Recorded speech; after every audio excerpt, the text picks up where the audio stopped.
Alright, so now we're talking about constitutional law. Alright, we have what you would call a federal form of government. Okay, the Constitution, that piece of paper that lays out our form of government, it reflects a series of compromises made by the convention delegates on various issues. Right, federal form of government is a national government, and the states share sovereign power. Certainly, the great state of Georgia has certain powers. The federal government has certain powers, and believe it or not, anything that's not run by the federal government is left up to the states. Right? Speaking of the states, the regulatory power of the states, this is police power.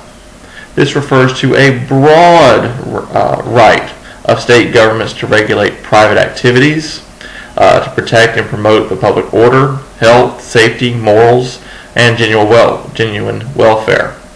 So the states have quite a bit of power, but anything that is not in the power of the federal government is left up to the states. Alright, delineating state and national powers. Generally, it is the task of the court, the court, to determine where the boundary line between state and national power should be. Remember, the judicial branch of government actually interprets the law.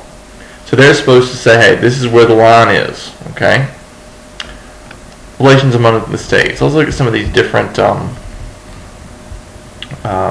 powers of the states. Privileges and Immunities Clause. Right? This clause prevents a state from imposing unreasonable burdens on citizens of another state. So, we have Buzz-Off and He-Man. Right? Certainly, they're very similar, right? Similar bone structure, similar muscles, but we have to keep them the same. So the Privileges and Immunities Clause says, hey, this prevents one state from imposing an unreasonable burden on citizens of another state. So He-Man, as governor of the great state of Georgia, cannot make any unreasonable burdens on Buzz-Off, who is clearly a resident of the great state of Florida. Sorry. Alright?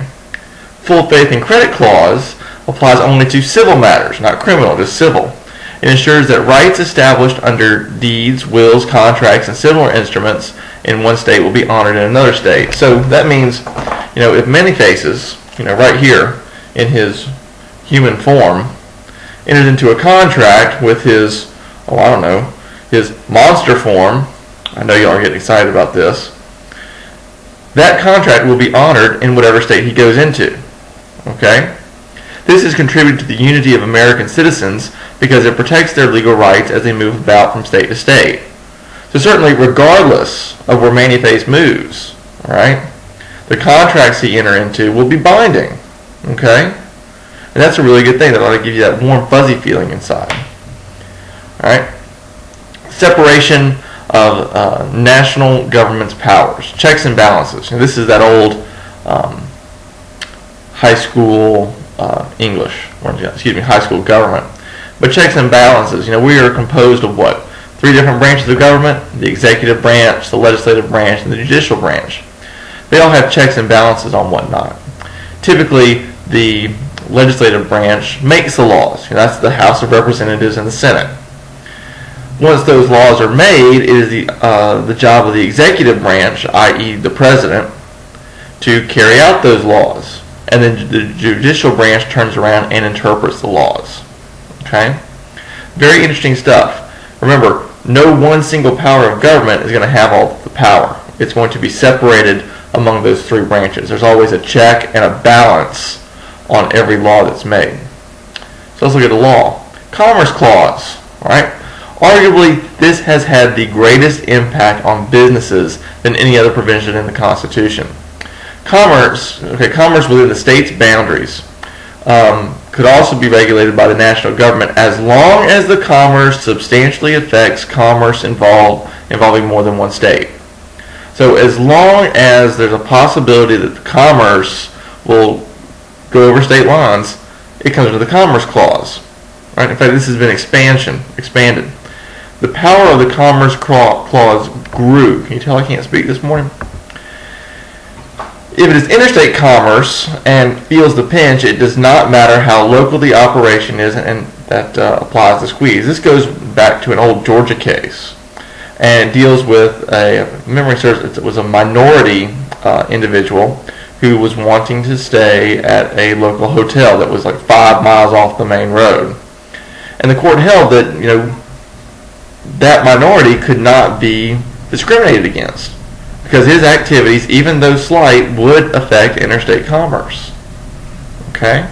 So if there's any chance that it's going to affect interstate commerce, most likely it's going to come under interstate commerce, and the federal government will have the ability to enforce that. Commerce power today. Commerce Clause permits the national government to legislate in areas in which Congress has not explicitly been granted power.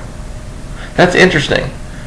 Congress has certain powers that it is given, under the Constitution.